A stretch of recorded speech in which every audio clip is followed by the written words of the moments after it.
Have you ever tried to figure out your Enneagram?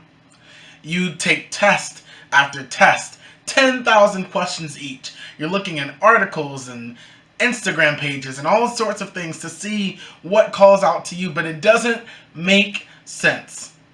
Well, friend, in this video, I'm going to explain the Enneagram to you in the most basic way I know how. And I'm going to tell you why you are the way that you are.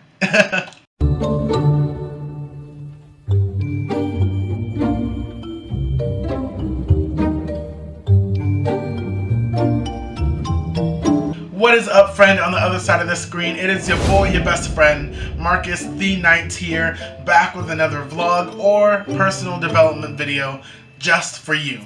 Now, today we are talking about the Enneagram. I've done videos before about personality tests. I've done this one about the myers-briggs test. I've done this one about me being a 3-wing 2.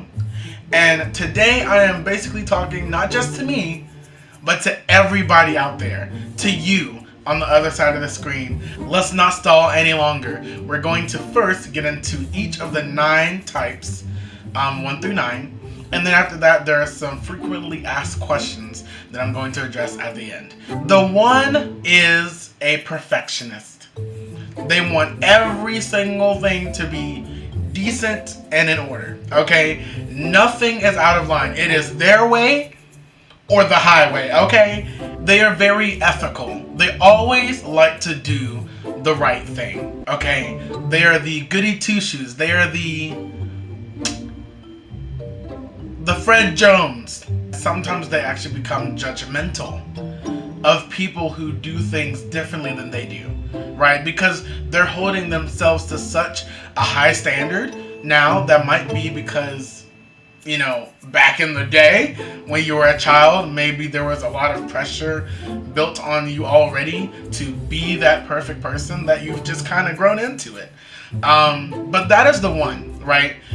If someone were to come up to you and say to you, tell me about ice cream. If you are a 1, you would say this: I want to create the perfect ice cream cone as long as it's okay for me to eat it. If nobody else is eating it, if it's outside of the rules, I don't want to eat it. But as long as I can eat it, I'm going to show you the perfect ice cream cone. That is what a 1 would say. Okay. Number 2, which is my wing, which we'll talk about later on, is the helper, right? The helper is like the caring parent, right? Always here for somebody else. The first person you go to when you have a problem. But that sense of giving to other people can almost turn into a little bit of neediness. Like, if you don't need me for anything, then, you know, now I feel like I've kind of lost my edge. Like, nobody needs me for anything. What am I supposed to do now? If somebody were to come up to a 2 and ask them to talk about ice cream, the 2 would say, what, does somebody else need ice cream? Do you have ice cream cone? Do you have an ice cream cone? I can get mine later. Do you need ice cream right now? The 3 is called the achiever. Think of a 3 as a CEO, a businessman or businesswoman, a TikTok star, an Instagram influencer, right? 3s are driven. They are ambitious, they are hardworking, and they thrive off of success. If they fall into that trap of always wanting to be valued and always wanting to be worthy and always wanting to be recognized, they kind of get self-centered at sometimes. They get selfish. There's probably a time where we weren't taken seriously, we were looked over, we were the underdog of the group, our voice, our opinions didn't matter, or we just didn't get the recognition that we desired. And so now we work extra hard. We put it into overdrive, basically, to make sure that we get things done, that we get to a certain milestone, that we get successful, or else we feel worthless. If somebody came up to a 3 and said, talk about ice cream, the 3 would probably be like, let's get this ice cream out to as many people as possible. Let's make sure to brand the ice cream in the best way. Let's make sure to market it the right way. Let's make sure to invent the perfect title of an ice cream flavor. They would be trying to figure out a way to make it successful. Number 4 is the individualist or the romantic. The best way I think about fours is that person dressed in all black with a little beret on top of their head, sitting in the corner of a coffee jazz club shop thing, snapping their little fingers, you know, got the little latte art, maybe smoking a cigar, a pipe, I don't know. Something very classy, very like, ooh, I'm like mysterious. I'm like something you can't figure out. This is because they have a fear of not having an identity. So they almost have to hype up one. They have to make their own. They have to establish their own name, their own brand, right? You know the phrase, if you can't beat them, join them? Well, for the 4, it's if you can't join them, beat them. Or if you can't join them, just make your own stuff up. If somebody were to come up to a 4 and say, talk about ice cream, the 4 would respond with something along the lines of, okay, but what does ice cream even mean? Why does everyone even like ice cream so much? The 5 is the investigator. Come on. You know what that means. Sherlock Holmes, Watson, My Dear Elementary, Scooby-Doo gang, off to solve a mystery. The professor, the one who always wants to be analytical and wants to break everything down so that they can understand it, right?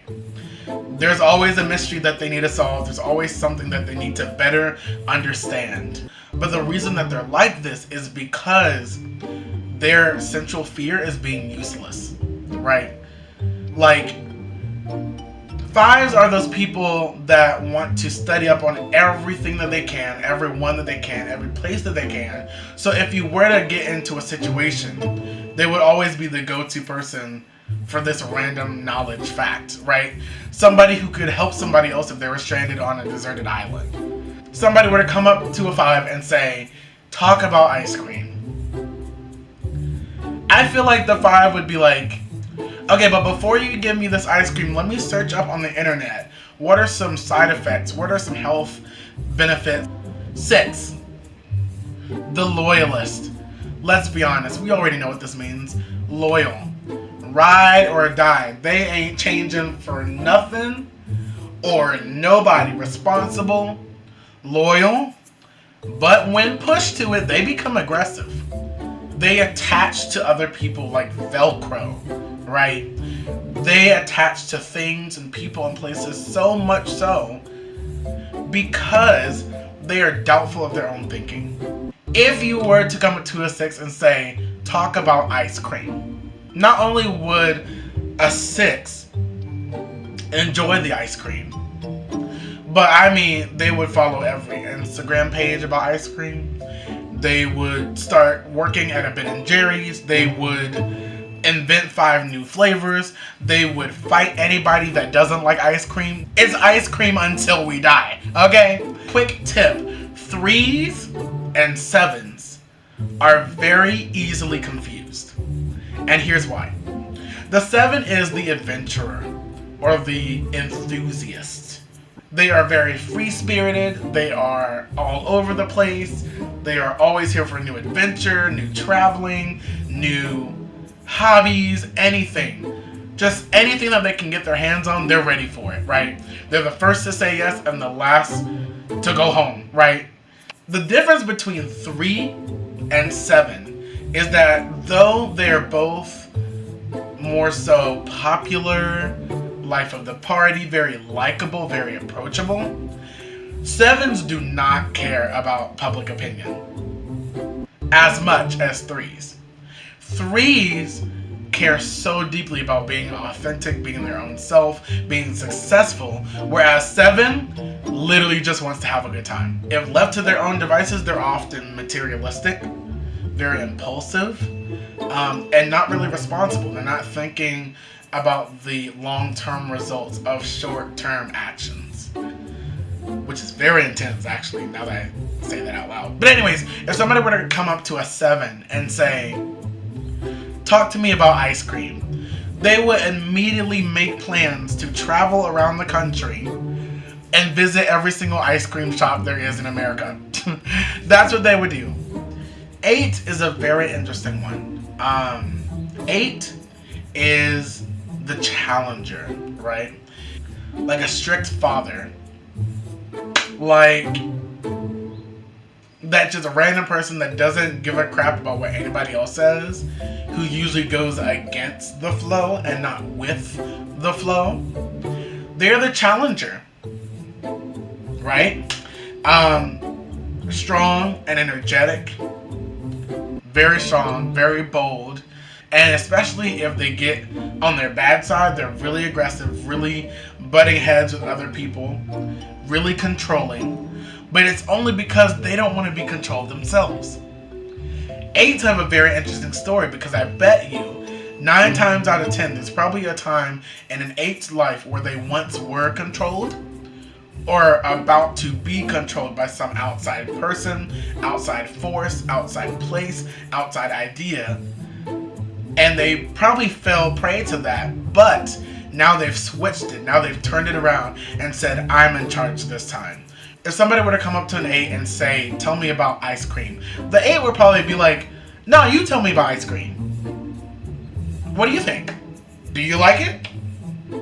Convince me that I need to have this ice cream, because I'm not just about to take any sort of ice cream from you. You tell me about the ice cream, and then let's see if I want it. Last but not least, the 9, which is kind of the exact opposite of an 8. The peacemaker. The peacemaker, I think of zen, serenity, peace, calm, yoga trainer from the Wii Sports thing. Like, peacemaker. That's literally it. In this sense, if somebody were to come up to a 9 and say, tell me about ice cream, they would be very, very similar to what I said about the 2, the helper. They'd probably be something along the lines of, does everybody have ice cream? Is everybody okay with having ice cream? We can get something else if you want. Right? We can get something else if you want. But if everybody's okay with ice cream, then I say we go ahead and go for it. I don't really care as long as everybody else is happy. I'm good with it, right? Now, before I end this video, I want to answer a couple of questions about what you had to say about Enneagrams. The first question was about wings. Alright, so a basic principle about the Enneagram and wings. Wings can only be the highest percentage of a number that is above or below your number. You cannot be a 3-wing 7. You can't be a 4-wing 1. You have to be the closest number up or down from your central number. So a central number 9 could either be a 9-wing 8 or a 9-wing 1. Somebody asked, is the Enneagram more or less detailed than Myers-Briggs? Here's how I figure out the difference between the two. Myers-Briggs is literally just your personality. What are you like on a day-to-day basis? The Enneagram is not just your personality, but how you respond to situations both positive and negative. The Myers-Briggs will always tell you what you are, but the Enneagram will tell you why you are the way that you are. Does that make sense? It's not necessarily that it's more detailed, but it gives you a different side of what you've already known about yourself. Somebody asked, how would you categorize the Hogwarts houses? Now, I have read the first book and watched the first movie. Please don't kill me. Please don't kill me. I will someday in the near future get into it more than I already am now. But I'm not going to be accurate on all of these. This is literally just what I think as Marcus Knight, as an ESFP, as a 3-wing 2. This is what I think each Enneagram would be in a Hogwarts house, right? You can agree or disagree with me. Actually, I want you to put down in the comment section, like, you can pause this right now and put your predictions down in the comment section below, or you can comment afterwards and see how accurate do you think I am. What would you change? This is just my idea. But if we were in the Hogwarts houses, I feel like Gryffindor would be 1s, 3s.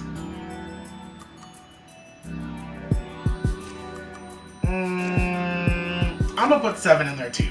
I was gonna put 7 as a Hufflepuff, but I'm gonna stick with that. I'm gonna put 1s, 3s, and 7s as Gryffindors. I'm gonna put 2, 6, and 9 as Hufflepuffs. Yeah. Loyalist, Peacemaker, Helper. Yeah, I'm gonna put those 2 as Hufflepuff. Ravenclaw, just 5. The Investigator, I'm literally just putting 5 as the Ravenclaws, which leaves 4s and 8s as Slytherins, the Individualist and the Challenger. Now, another person asked me, what about Avatar tribes? Now, y'all, I have literally just now finished Avatar: The Last Airbender after years and years of having it across multiple platforms. But anyways, if you wanted to know what Enneagrams would be in which Avatar tribes, let's take a look. So we're going to start with the Fire Nation. Fire Nation, I feel like would be 5s and 8s. Challengers and Investigators, I feel like that would be the Fire Nation. Water Tribe, I feel like would be 1s and 9s. Yeah, 1s and 9s. I feel like Earth Kingdom would be 3s and 6s. The Achievers and the Loyalists. Those would be the Earth Kingdom. And for Air Nomads, I would have 2s, 4s, and 7s. That is what I would have for each of the Avatar tribes. Now again, let me know in the comments below. Share this with some Harry Potter people, some Avatar people, and talk to them about if my ratings were correct, if they're accurate. In such a time as this, we're figuring out more than we ever have about ourselves, and the Enneagram is a great way to do that. So I hope you enjoyed this video. Feel free to like and subscribe. If you want to watch some more videos about Myers-Briggs and Enneagrams, just click those end cards at the end of this video, and I will make sure to get those videos to you. But meanwhile, thank you so much for stopping by. And as always, we're always getting better. Every day, every night. I'll see you in the next one. Peace! Bye!